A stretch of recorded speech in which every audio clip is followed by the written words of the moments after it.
Welcome to Sports Spectrum, the sports and faith podcast that brings Jesus back into the conversation. Here's your host, Jason Romano. This episode of the Sports Spectrum podcast with Pat Doney, NBC5 Dallas sports anchor and reporter, is brought to you in part by Compassion International. Compassion has been a great sponsor of this podcast now for the past few months, and we're so grateful to have them on board.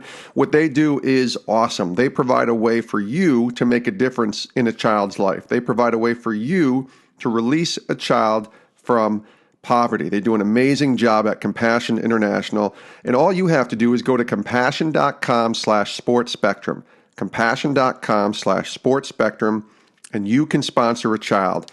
For $38 a month, you are making a difference in a child's life, and your sponsorship provides access to school and medical care, food, vocational training, the opportunity to know Jesus Christ as their Savior. 1.8 million children being impacted thus far by the great work at Compassion International. Go to compassion.com/sportspectrum. That's the website, compassion.com/sportspectrum. Sponsor a child today. Today's guest on the podcast, he is Pat Doney, NBC5 Dallas sports reporter and anchor. Pat's won the Edward R. Murrow Award for sports reporting and has been nominated for an Emmy 6 times in his 9 years of reporting experience. Pat is a graduate of Liberty University and began his broadcasting career there in Lynchburg, Virginia for WSET. He also had stops in Rock Hill, South Carolina, Fayetteville, Arkansas, and Louisville, Kentucky, before coming over to Dallas to work and cover Dallas sports. He's probably most known for his work covering the Dallas Cowboys, America's team in the NFL. But this podcast is not as much about his journey and his sports reporting. We do cover and talk a little bit about his journey as a sports reporter, but really it goes deep into the story, his very personal story with his wife Shalina and their daughter Barlow and their son Hudson on adoption. And adoption is something that we talk a lot about in the faith community in church. We are adopted sons and daughters of the Most High God when we make a declaration of faith with Jesus Christ. And Pat shares his very personal story of adoption and coming to adopt their son Hudson and the journey through it, the wrestling with God through the pain of a lot of the difficulties that they had to endure through adopting their child Hudson and after Hudson became their son in August of 2015, and some difficult times were ahead for them, and they're still walking through some difficult seasons of life with Hudson, who has cerebral palsy. And the orphan crisis in America is very real, and Pat brings that to light here on this podcast, really in a way pleads and really makes a strong point, a strong declaration, if you will, of why adoption is such a needed thing in the United States of America and why the church has to step up. And so without further ado, you guys will love this interview because it is a powerful story. And Pat answered the call from God to be the hands and feet of Jesus, to be the salt and light of the earth by taking in, along with his wife, by adopting Hudson and raising Hudson. Let's hear the story of Hudson Doney through the eyes of his dad, Pat Doney, NBC5 Dallas sports anchor and reporter, right here on the Sports Spectrum podcast. Pat, welcome to the show. Thanks for having me, Jason. Really appreciate it, man. It's good to talk to you. I know you're out covering America's team, the Dallas Cowboys. Certainly you covering them on a daily basis, it seems like, here as we take this interview in August. Football is upon us. Describe what it's like just from the casual fan perspective to cover this team, America's team, the Cowboys. It seems like it's never a dull moment, right? I was just going to say, it's never boring. I can guarantee you that. You know, we don't have a lot of slow days, but it's incredible. The following that this team has is it's remarkable. I mean, Forbes just came out with their list, and once again, the Cowboys are the most valuable sports franchise in the world, valued at $4.8 billion. And the other day when I had a chance to interview Jerry Jones and asked him about it, he said, well, that only matters if you're ever interested in selling. And we aren't going to be doing that anytime soon. You know, it's just the fan base is everywhere. When we go to road games, it doesn't matter where it is, Green Bay, Pittsburgh, Seattle, there are a ton of Cowboys fans in the stands. And so, especially with this recent kind of rebirth a couple of years ago when Dak and Zeke, came on the scene in 2016, there just seems to be this new energy with the Cowboys fan base that is, it's like none other, man. I mean, it's crazy and it's fun, but it's, like you said, it's never dull. You've been in Dallas a few years now. I know 2013 was your first year covering the Cowboys. What's the biggest lesson that you've learned in covering the Cowboys? What's the biggest lesson? The biggest lesson, probably that as big as the moments feel on a day-to-day, that there's always going to be something tomorrow. Trying not to allow stories or things that happen be too big in the moment. Trying to remember that if we miss a story or miss something, that's a disappointment. We want to try to win. We want to try to be successful. But man, like we were saying a second ago, there's always something that's coming up and happening around here. So it's trying to keep perspective. And then the other thing too is just, outside of this, it's easy to get sucked in and to make this your entire world. But man, it's trying to remember that there are so many other things that are important in the world too. Family, faith, all the other things. And, trying to balance that, which can be tough because there is so much of a demand and so much of an interest in the Dallas Cowboys that really you could work every day, all day if you wanted to try, feeding that interest that's there because there are so many interesting things to talk about with this team. Who's been the favorite player that you've gotten to cover since being in Dallas? You've been there now since 2013 during the end of the Romo years with Tony Romo and Jason Witten, and now they're gone and sort of the new regime that you referred to with Dak and Zeke. Who's been your favorite Cowboy to cover? I think Jason Witten is at the top of the list. He's just a guy who gets it. He's a guy who was very engaged on a personal level with the people, in the media. This was beyond just me covering a football player. And I'll give you a great example.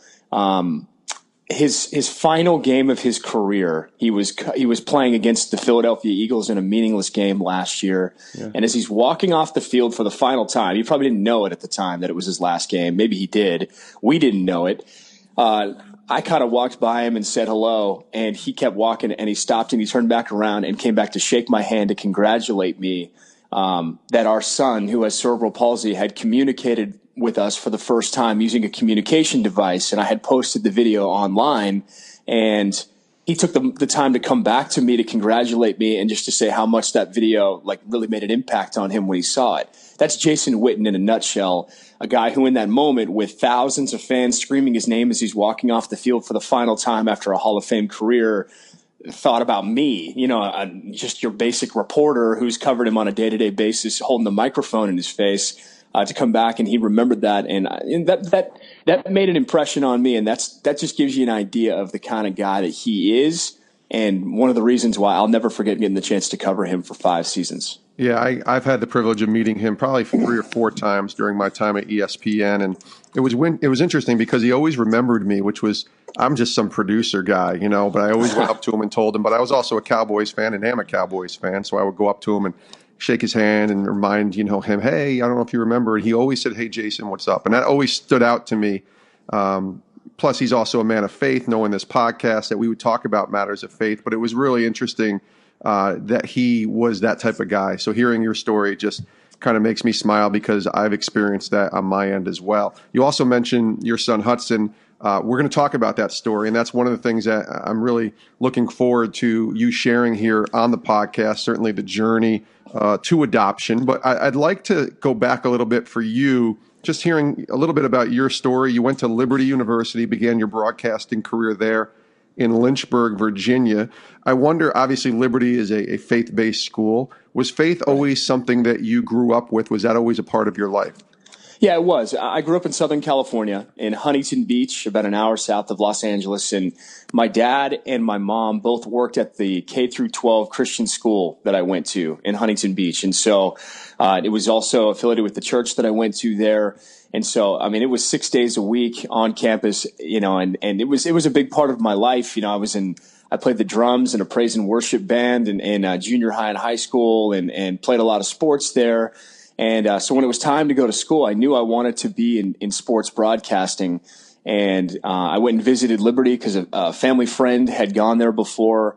And, I was just really impressed with how big it felt in my eyes coming from a smaller school in Southern California, and the fact that it was, if not the biggest Christian school in the country, one of the biggest Christian schools in the country. And so I made the journey across the country. I left Surf City, USA to go live in Lynchburg, Virginia, which was an adjustment. It was an education in itself. I had never lived in a place where leaves changed colors or there was ice on the ground in the winter, so that was new. But it was awesome. I made some great friends.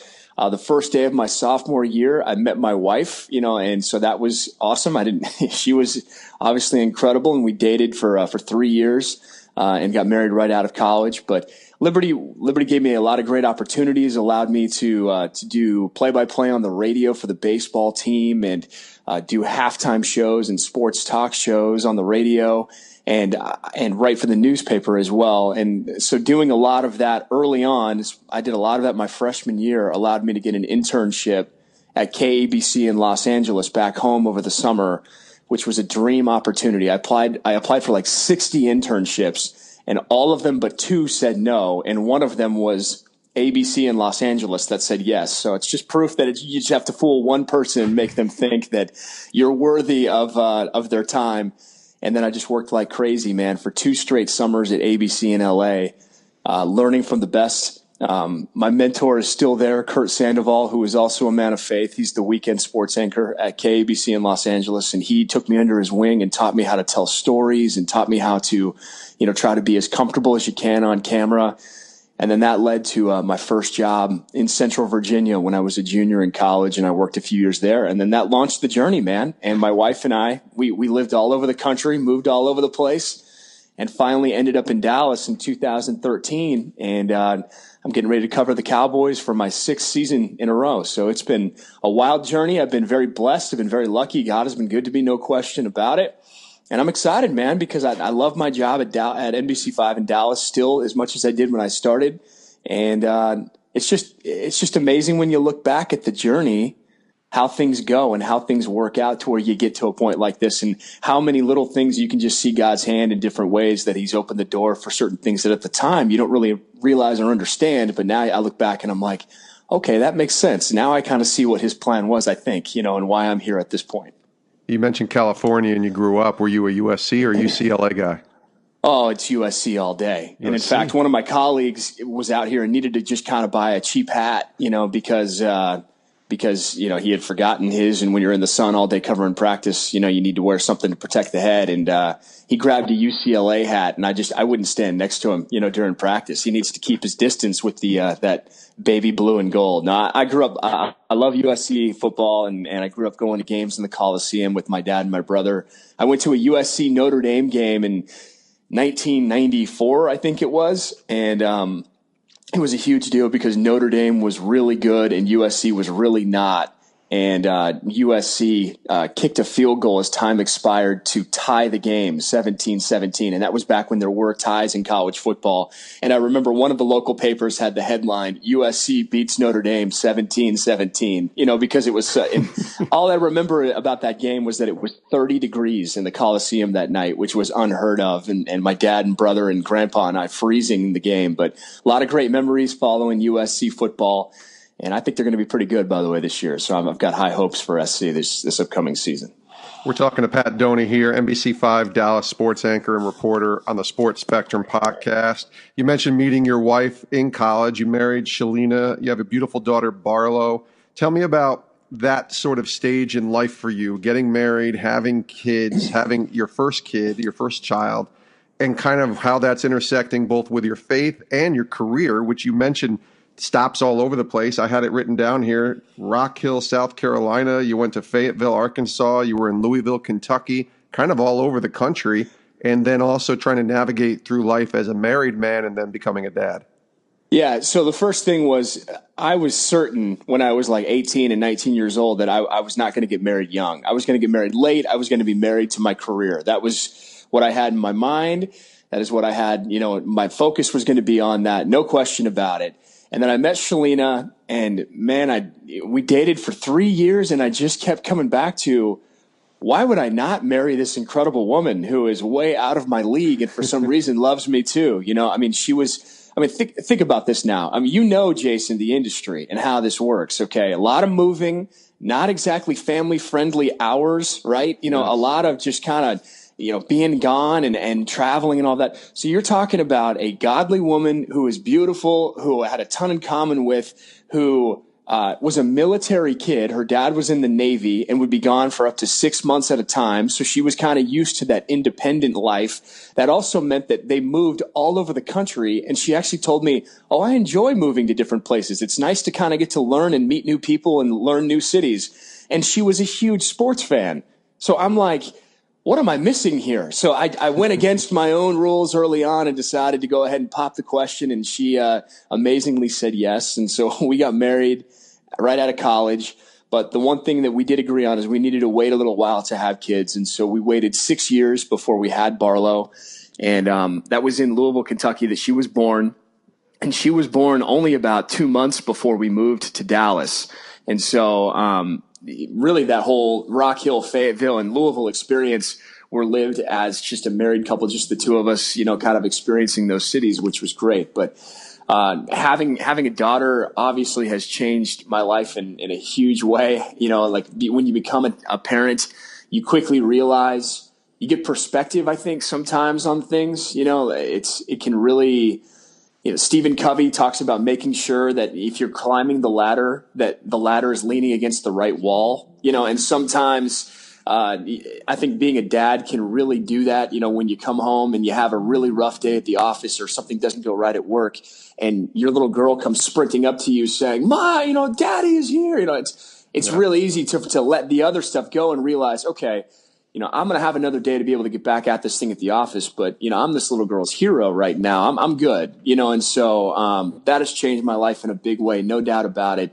And we're getting ready to have her start kindergarten here soon. So that's a big day in our house that we are going to have an elementary school student. So She's amazing. She's a lot like my wife, very analytical, very smart, thank goodness, and very beautiful, no doubt. So that's been a huge blessing in my life, no doubt about it. Yeah, it goes by fast. Coming from a dad who is the father of a 14-year-old daughter going to high school for the first time this year, trust me, Pat, it goes by really fast. So tell me about the idea, because I want to get into your story of your journey of adoption, because that's where I think a powerful portrait and experience that you've went through. You've told this story. We actually wrote an article about this last year on sportspectrum.com, and I really wanted you to be on the podcast and kind of go into a little bit more detail on it. So take us to the journey of when you and your wife first started thinking about having a second child and the process of adoption. Okay, so this started a long time before we were even married. Shalina the majority of her childhood was in Virginia Beach, and there was a family in Virginia Beach that had adopted a little girl from China. And so she had a front row seat. They went to her church. And so she had a front row seat seeing how that adoption obviously impacted the little girl, but it also made a huge impact on the family. And she just saw that and thought, man, that's something that I really want to do someday. And she felt like God had called her to do that. That's when I'm talking, she's 10 years old at the time when that happened. And that kind of started and that went in her mind and she started to think about that.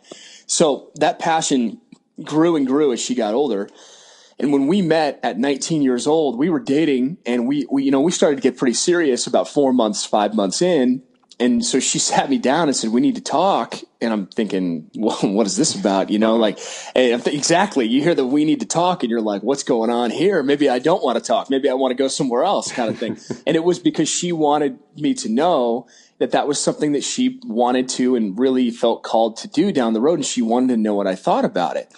And I really didn't know how I felt about it because, like most people, I haven't really thought about it. It wasn't really something that stuck out in my mind, and it was never on the front of my mind. And yet, at the same time, I think it's a great cause and it's cool, but I don't know a whole lot about it. So I told her I hadn't really thought a lot about it, but that I would look into it a little more before I gave her like a firm yes without just jumping in. And man, I'm telling you, I started looking up some numbers and some stats that they just completely punched me in the gut. Like I knew as soon as I started looking up these things, that this was something that I had to be a part of and help with. The stat that really just crushed me is, these are current numbers right now. There are currently 300,000 Christian, Protestant, Lutheran churches in the United States of America. Again, 300,000 Christian churches in the U.S., and there are 100,000 orphans that are waiting and eligible for adoption right now. And so that's the number that kept coming through my mind, and just doing the math. That means that if 1 out of 3 churches had one family adopt one child, that would almost eliminate the orphan crisis in the United States of America.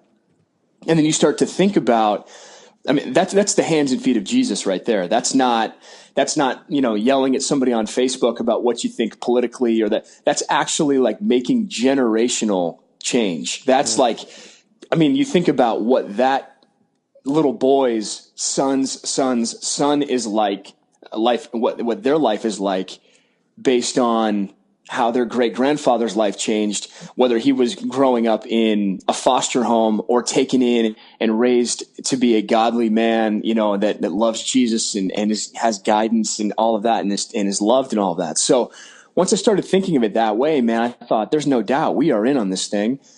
So I told her absolutely that we would do it someday, and that I was on board. And we had Barlow traditionally. And then when she was about 2 years old, we realized it was the time for us to go ahead and do it. If it wasn't going to happen then, it wasn't going to happen. We needed to take action. We had talked a lot about it. And so we started the process and the journey. And we actually have a photo of us dropping the paperwork off in the mailbox at the U.S. Postal Service location on December 31st, 2015, and almost exactly 9 months to the day, which is crazy to think about if you do the math, but almost exactly 9 months to the day, on August 29th, 2015. I have my numbers off. On August 29th, 2015, the point is, we got a phone call that our son had been born in Wichita Falls, Texas. Wow. And we needed to get there as fast as we could. It was about a 2.5 hour drive or so. And so we drove to the hospital, man, and we walked in, and he's in this, NICU type nursery area. And man, I'll never forget that moment, walking in and picking him up and holding him for the first time. And anybody who's adopted will tell you the same thing, I'm sure, that we felt in that moment. You walk in, you're really nervous, and you don't know how you're going to feel, and man, you pick him up, and it goes from being like that boy to my boy within like 5 seconds when you're holding him, and you just instantly it just overtakes you. You can't explain it. I mean, it's a powerful moment. And from that day, I have never felt different. There's never been a different feeling for my daughter than my son, even though our daughter is our biological daughter and our son is adopted. In our eyes, it's just Barlow and Hudson. Those are our 2 kids. We love them the same. We would do anything for them. We support them. And, yeah, man, it's been an incredible journey, and one that I think that more people, really should consider doing and being a part of, because if it's not going to be us, who's it going to be? Yeah. Who if it's not the church that's going to step up and take care of these kids and do this and be there for the orphans and widows like Jesus talks about, who's going to do it? So, to me, man, it's one of the greatest things that has ever happened in my life. And it's a decision that has obviously changed my life dramatically, but for the better. And it's something that I would absolutely do again. And we've talked about maybe adopting again years down the road, maybe adopting an older kid once our kids are kind of in high school or in college, something like that, because that's the other thing that there's a major need, Jason, is that kids over 2, the odds of being adopted once you're over 2 years old go way, way down. And so there's a very big need for that as well. So that's a big passion of ours in our family, no question. There's so much to unpack with that part of it. And there's even more to this story that we're about to share in a minute. But let me go back for a minute. And I just can share this personally. My brother, who is 42 years old, and his wife, their kids are older now. is adopting a baby girl, like literally the day after she's born, they're taking her home. Wow. And that's a whole big change for them too. But I've seen adoption. I'm about to see it personally in my family. And it's definitely something that's been on my heart for a while too. But I want to ask for you, when you were in that waiting period, so you said you dropped it off on December 31st. I think it was 2014, if I'm doing the math right. So yes, New Year's Eve 2014, and you get the call August 2015. So what's that process like of waiting? Because I think there's a lot of people, maybe there's people who are listening who have adopted, but maybe there's people who are moved by your story and are about to be moved by it even more, that are thinking about adopting, but it doesn't just kind of happen instantly. It's really a process, right?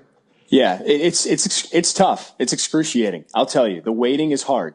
And I'm not going to try and sell that short. I'm going to be real with you about it. I mean, you're sitting there, you don't have a lot of information, and every situation and every story is different in the adoption process. Sometimes you get matched, like you were talking about your family member who has the, when the baby's born. So they know the birth mother and they know the situation that's there. Sometimes you just get a call and say, hey, a baby was just born, depending on what your situation is with your agency. But I mean, we didn't know that it was going to be 9 months. We have friends that it took 15 months. We have friends that it took 4 months. So there really is no exact answer for it. But we just kept leaning on the same thing over and over again, that we felt like God had called us to do this. We felt like we had been called out, to step out and make this leap of faith, and that we were going to do this and there was a reason that he had done that. And we were trusting that it was going to happen in his time. We just had to sit. That's what we had to rely on, because if you don't, you'll drive yourself insane while you're sitting there just like waiting and waiting and waiting by the phone. And so it was a long 9 months. There's no doubt about that. But at the same time, once we got the phone call, I mean, it's, there's a level of excitement and almost adventure in not knowing when that call is going to come, because when it does, I mean, it's like, I had just gotten back from Cowboys training camp 2 days before. I had been gone for a month, and I got back, and there was one night at home, and the next day was when we got the phone call. I mean, can you imagine if that call had come 3 days before and I had to get on a plane to fly from Los Angeles back to Dallas to go and meet my boy? I mean, it's just like, so we trusted that God had a plan. There was a reason we were doing this, and it was a hard wait. But man, it was worth it, and you look up in the grand scheme, and whether it's 9 months or 18 months, that amount of time in the grand scheme of life, when you look back, once you have your child that you've adopted, it feels like nothing, and it feels totally worth it. And you wouldn't change it. So, that was hard though, no doubt. I'm not trying to downplay how hard those 9 months were, because there was a lot of sitting around wondering, is this ever going to happen? Is it going to be 2 years? Is it going to be 3 years? And it ended up being almost exactly 9 months to the day. That's great. We're talking to Pat Doney here on the Sports Spectrum podcast from NBC5, Dallas sports anchor and reporter. So Hudson, your son, is born, and you go and you pick him up, and he's yours. And I love the description of in 5 seconds, he was your boy, not that boy. But then difficulties sometimes in life happen, and you're dealt with some difficult news about Hudson. Can you share that? Yeah, it was a pretty tough journey a few months after. Everything seemed normal and everything was, rolling along with, the typical newborn process. And, but we noticed when he was about, 4 or 5 months or so, he wasn't really progressing at all. And, just basic baby function as as they make that transition to being a toddler. And so, we did what every responsible parent does when we see some of the symptoms or things that we're concerned about, the lack of movement, or, his head was kind of, droopy and things like that. So we did what every responsible parent does, and we went to the internet, started typing things in WebMD, which I always tell people is a terrible idea because you go in and you type it in, and it's like, your daughter has the sniffles. Maybe she's dying, and it's like, no, let's calm down here now. So anyway, with the things that we were concerned about, though, we typed it in, and in this situation, it ended up being accurate. And we kept coming back to the same words over and over again, and it was cerebral palsy. And we were like, I mean, this is the worst case scenario, right? Like, there's no chance it's that. And yet my wife, called his pediatrician, and we talked to her for a little bit. She's like, I really don't think that, that seems really extreme. But if you guys really want to go meet with a pediatric neurologist, I can arrange for that. And I'm like, I don't know. And Shalina's like, yeah, we do. And I was like, okay, we're going to go see a pediatric neurologist apparently, so we went and met with the pediatric neurologist one day, and she just laid Hudson on the changing table, like pad area, and just kind of moved his arms and legs for about 5-6 minutes. And then we were sitting there holding him, and I'm kind of, as a journalist, and a reporter, I have questions, right? So I'm like, so when does this start? Are you guys going to do an MRI on his brain? Like, how does this work? Do you take blood? What? And she was like, yeah, we'll do an MRI on his brain. We absolutely will do that next week. But you need to know he does have cerebral palsy. And it was just kind of one of those moments where we just kind of sat there quietly, for a second, nobody really said anything. I'm sure it was only like 10 seconds, but it felt like 10 minutes, And I was just kind of like, what? Yeah. How do you only moved his arms and legs for 5 minutes. How do you, she said, well, we won't know 100% until we see the MRI in his brain. But, based on his spasticity, based on the way his arms and legs are tight in certain ways and his reaction to certain movements, I can tell you it's in my opinion, a classic case, and the MRI will confirm that next week. And so, we just kind of sat there for a few minutes and then just packed our stuff up. And, I don't know how one reacts typically to finding out that their son has cerebral palsy. We just kind of went into the car quietly and then put him in his car seat and sat there in the parking lot for a minute, and it was quiet. And then I looked over and Shalina was just crying, just tears running down her face. And I was just in shock. I was just too much in shock to even cry in that moment. I just gave her a big hug, and we just kind of sat there for a little while, because you're just thinking about, how does this change our life, for the next 10, 20, 40, 80 years? You have no idea, what's getting ready to happen going forward. Is my son ever going to walk? Is my son ever going to talk? Is my son ever going to be able to use his arms? Is he going to be in a wheelchair? Is he going to, all of these different things. And it was just, it was one of the hardest days of my life, to sit there and think about all of that, because I kept going back to, there are, I'm sure, people who have stronger faith than I do and do handle these situations better than I would. But I just kept thinking in my mind, like, we were that one family out of 3 churches to adopt one kid. Why is the one kid that we are adopting, why is it happening to us? Why is this? We didn't ask for this. We didn't sign up for this. I signed up to, I'm a sports anchor. I signed up to teach my son how to, hit a baseball and how to play football. I played 3 sports in high school, I signed up to try and teach him how to, shoot a jump shot and things like that.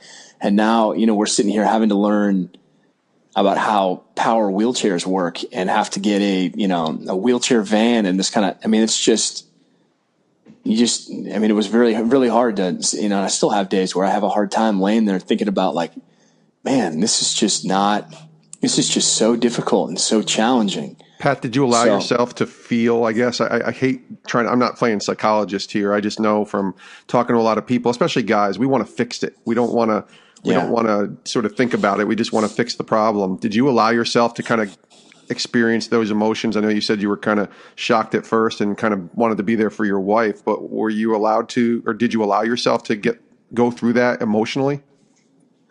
I was probably a little more slow to do that than I should have been. But, you really don't have much of a choice. Once it really starts becoming real. Right. Because he's going to turn 3 here soon.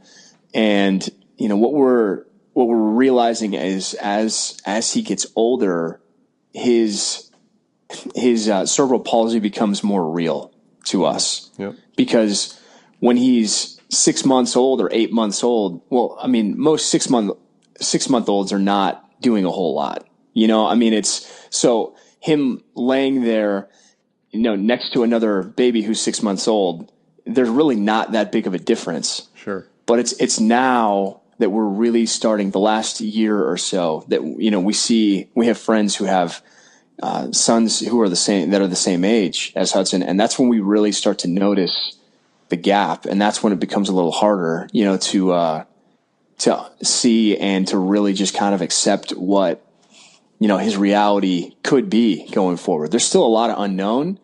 There's still a lot of, we won't fully know, and he's making a lot of progress. He goes to therapy 4 days a week.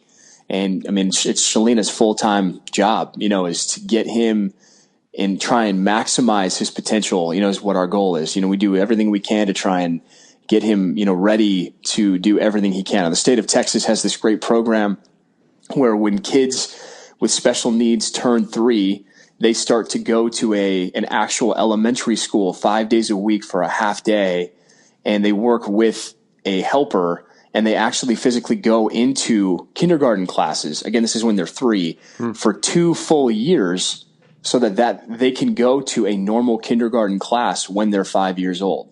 It gives them 2 years of a head start to try to get them prepared for that setting. And so that's our dream and our goal for Hudson, and that's coming up here in a little bit as well. So, yeah, we're trying to make the most of it. Man, it is tough. It is not easy. How about spiritually, faith-wise, when not just getting the immediate news, but even now, but through this process the last 3 years, maybe with your wife or just for yourself, wrestling with God? Have you allowed yourself to do that? Have you allowed yourself to question him, or has your faith, in essence, I guess, never wavered? No, I think we definitely have had moments questioning, plenty of that, because we are human, and we are, we have, there are a lot of challenges involved with this, and this can be draining. There's no doubt. At the same time, I think that this has made my faith more real, because I've had to lean on my faith and lean on God, in the situation some days where it feels too hard. My favorite story in the Bible, and one that I use, often when I speak about our journey in adoption and about our son, is the story about, when Jesus is asleep in the boat, and the disciples go out in the water, in the lake, and all of a sudden the storm, rises up. And I think, people forget, I do all the time when I'm reading these stories in the Bible, it's very easy to read and oh, that's a really great Bible story. But to actually put yourself physically in your mind in a boat where there's water coming in the boat, there are huge, massive waves coming at you from every direction, thunder, lightning, and you're thinking to yourself, I'm going to die and I'm never going to see my family again. That's what the disciples were feeling in that moment. And Jesus is asleep downstairs in the boat, just out. And they're wondering, is this it? Is this the end? And they go and they wake him up and say, do you not care that we're dying here? We're getting ready to drown. We're sinking. And he gets up and snaps his finger, peace, be still. The storm stops, and he looks at him and says, do you have no faith? And I would think that one of the disciples, at least I would in that situation, would look at him and be like, well, we were about to drown. So yeah, no, I was doubting. No question about that. No, I didn't have any faith. And it's a reminder that even though sometimes it feels like Jesus is asleep at the wheel, down below, that he is in full control. There is a reason that things happen. There is a plan that is much bigger than we can understand. It's amazing to think, Jason, that the God who was big enough to create the planets and the solar system and the oceans and the mountains and all of that, and yet also delicate enough to create my beating heart in my chest, might understand the big picture just a little better than my tiny little brain, and yet in the moment that's hard to remember, when you're going through all of this. So I think this situation, as hard as it has been, has forced me and forced our family to really rely on that and rely on God a lot more. And I think it really has drawn our family closer together in a way too. We have developed this bond and we are very close. Barlow is a very compassionate, loving big sister. I was going to ask you about her. She's very defensive of him. Has his back quite a few times because I'll give you an example, man. And again, she's 5. Okay. So we'll go to a restaurant, and if he, has something that's out of the ordinary for most families happen, he's drooling or something like that, and there's someone looking at him or gives him a glance that's maybe like, what's going on over there? Just a little like curious, right? People are curious when they see something that stands out. I understand that. I get it. But to my 5-year-old daughter, she looks at me and says, Daddy, why is he looking at him that way? Like the kind of thing, like it's just because she just has his back in a way that most 5-year-olds would never have their siblings back, because she understands that he needs our help and he needs us to be his advocate and to be there for him. And so we've just developed this bond that I think that anyone who has a family member with special needs understands, that I did not understand until we started going through this process. And so it's, she is already telling everybody who will listen that someday she wants to be a brain doctor so she can help kids like Hudson, is what she says all the time. And, my wife gets all emotional when she hears her say that, but it's like, it's just, man, it makes you forced to have your faith be more real, because there are days where it is really challenging and you want to ask why, and we just had one of those a few days ago where we just got the news that his official power wheelchair is going to be delivered here in a few months. And that's both exhilarating and exciting, because he can control it with his head. And so he can have some mobility. He can have some freedom. He can, have some ability to kind of get around and just have that release from just sitting in his high chair or, standing in his stander all the time.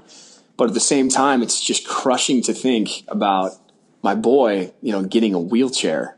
It's a weird balance of emotions, man. It's hard for me to explain. But I've just got to trust that God has a plan through this whole thing. Hudson is already exceeding expectations for what he should be doing. And I think his story is going to be one that for years people are going to hear, and they're going to see God do miraculous things with him, and he's going to make an impact on a lot of people. I really believe that. Yeah, you've kind of alluded how he's doing now. You said he was, ahead of progress, but you also mentioned very briefly the Jason Witten story in the beginning of this interview. Can you kind of take us through that video that Witten was referring to, and just, I think it was about communicating for the first time. Can you share that? Yeah. So technology, first of all, has come so far in the last 10 years.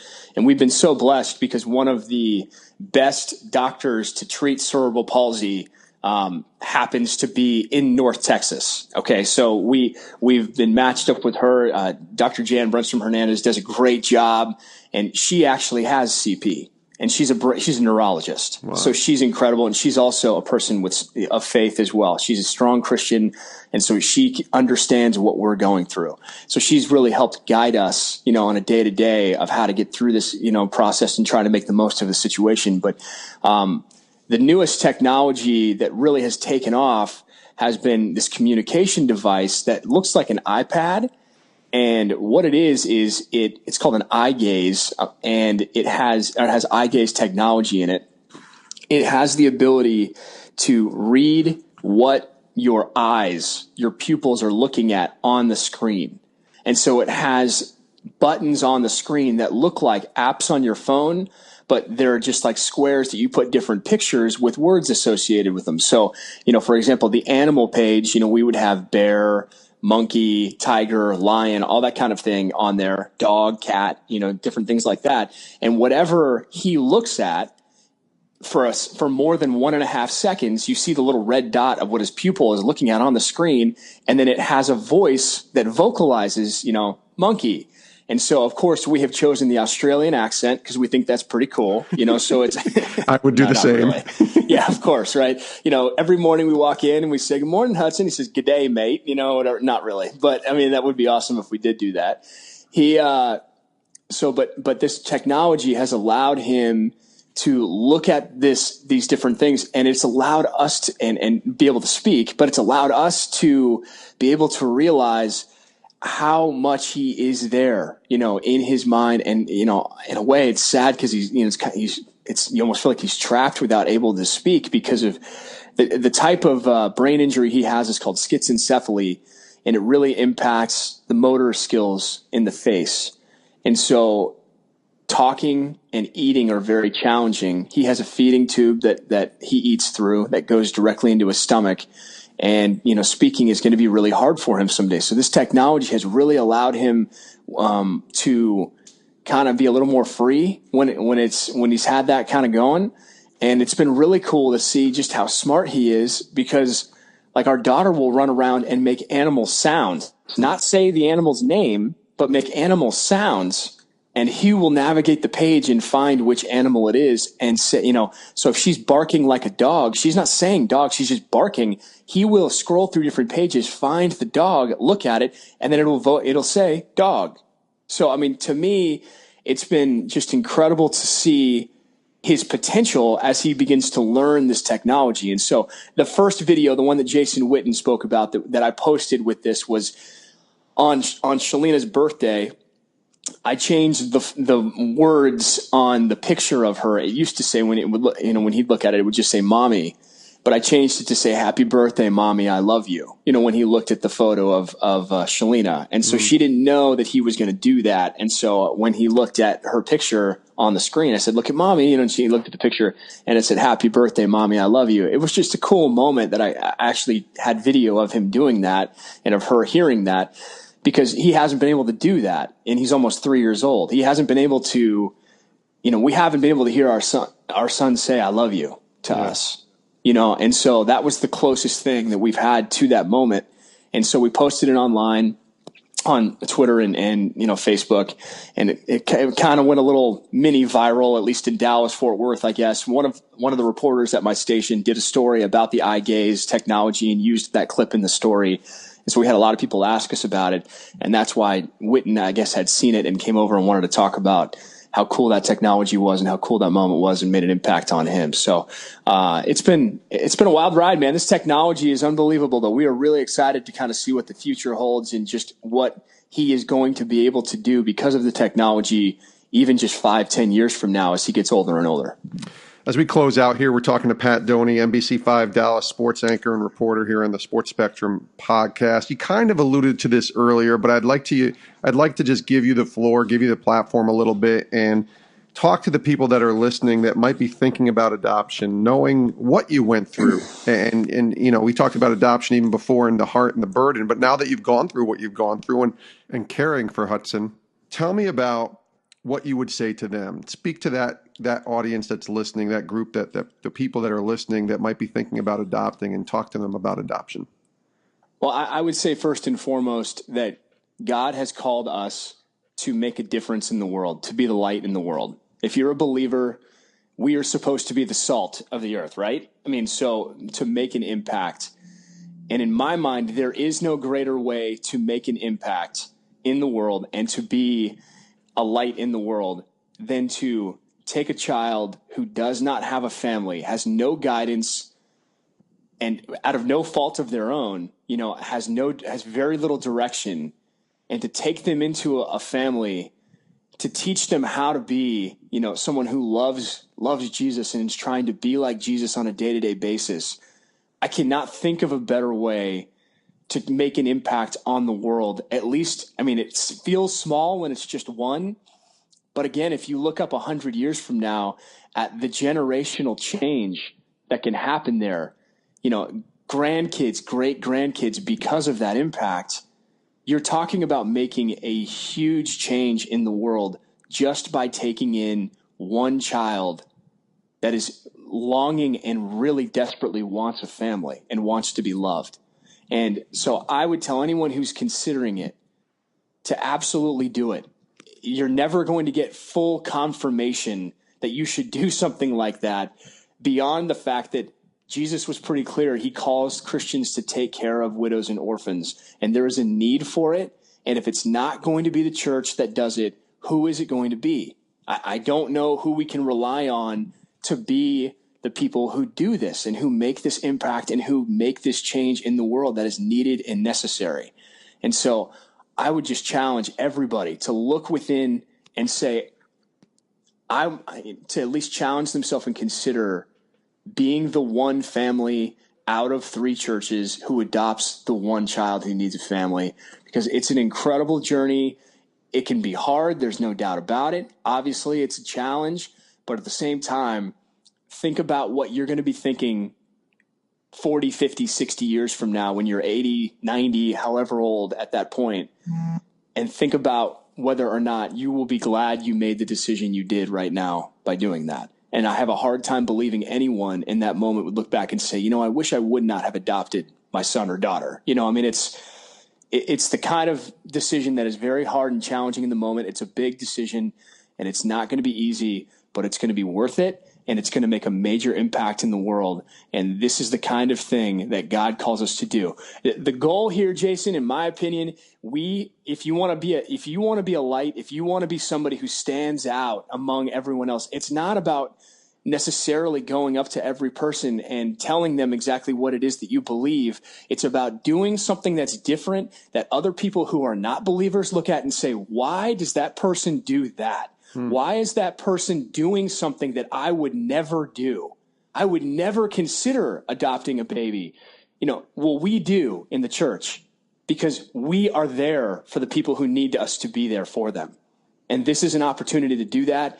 And it's terrifying because, 8-year-olds can be very scary. I get it. Okay. I'm getting ready to be in that phase. I have a 5-year-old, but at the same time, it's worth it. It's needed. And that's the kind of example that you can set for someone else who's watching, who may not be a believer, who realizes, okay, that person's different. That person has something that I don't have. What is it? Starts asking questions, and it leads to something bigger and better.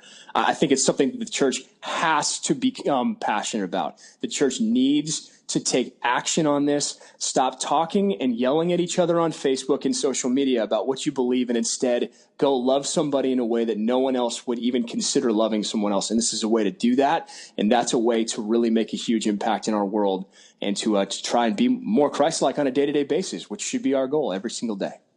He is Pat Doney, NBC5 Dallas sports anchor and reporter, father, I will say, to Barlow and Hudson, and of course, husband to Shalina. Pat, your story's awesome, man. Thanks for inspiring so many. I pray that God uses this interview and your words to help and to encourage others. And I just know that Hudson's story is going to make an impact on so many, as it already has in the Dallas area and certainly around the country and around the world. Thanks for joining us, man. I appreciate it. Jason, I really appreciate what you do, and I really appreciate you having me on here. You do a great job, and man, your story it's made an impact on me as well. You're very inspiring, and I'm proud of you. And I think you're doing great work, and I really appreciate you having me today. And we thank Pat Doney from NBC5 in Dallas, NBC5 Dallas sports anchor and reporter, for joining us here on the Sports Spectrum podcast. His story is just a powerful one. It really is. And it's an emotional one. It's one that he has had to walk through with his wife, and he's wrestling with God on many levels, but at the same time seeing the unbelievable grace and mercy and love that the Father has for all of us. And Pat is living that out as he helps raise, with his wife Shalina, their adopted son Hudson, along with their daughter Barlow. Just a great couple, a great family. And if you're in the Dallas, Texas area, turn on NBC5 and check out Pat's work covering the Cowboys and all of Dallas sports. He does a great job, and I'm a big fan of Pat from a broadcasting perspective and the work that he does, but even more now that he's become a good friend. And I just wish him and his family and their son Hudson nothing but the best. And we'll keep praying, and we'll keep praying for Hudson, that God continues to just open up doors for him to continue to improve, and just grateful for them sharing their story here, and Pat sharing his story here on the Sports Spectrum podcast. We're also thankful to you, and we're thankful for the work with Compassion International. And ironically, that adoption theme continues here with Compassion International, because they've been a sponsor of this podcast now for a few months. And the idea of adoption, for some, it might be a little difficult to just make that decision to go out and adopt a new child and bring that child into your home. But Compassion gives you sort of a start in that by being able to sponsor a child overseas. And we're talking about 1.8 million children being impacted by the great work being done at Compassion International. You can sponsor a child and change a child's life for just $38 a month. Go to compassion.com/sportspectrum. Sponsor a child, the most trusted child development ministry in the world. And this is a chance for you to help release a child from poverty. This is what's happening with 1.8 million children around the world through Compassion. We want to see you sponsor the next child as they're waiting to be sponsored through Compassion International, making that difference in a child's life, one child at a time, Christ-centered. It's just done so well. Here's your chance to make a difference. Go to compassion.com/sportspectrum and sponsor a child today. Thanks so much for joining us here on the podcast. If you liked hearing what you heard with Pat Doney and his story, please share it on Twitter or Instagram or Facebook and let all of your followers know that Pat's story is out there and that this podcast exists. The podcast where the intersection of sports and faith collide. We'd love for you to share that. You can reach us directly here. Jason@sportspectrum.com is my email, jason@sportspectrum.com. You can also reach us on our Twitter pages and tag us at @sports_spectrum on Twitter and Instagram. And you can also find us on Facebook and YouTube as well. Thanks so much for joining us here. We'll see you next time right here on the Sports Spectrum podcast. Have a great rest of your day, everybody.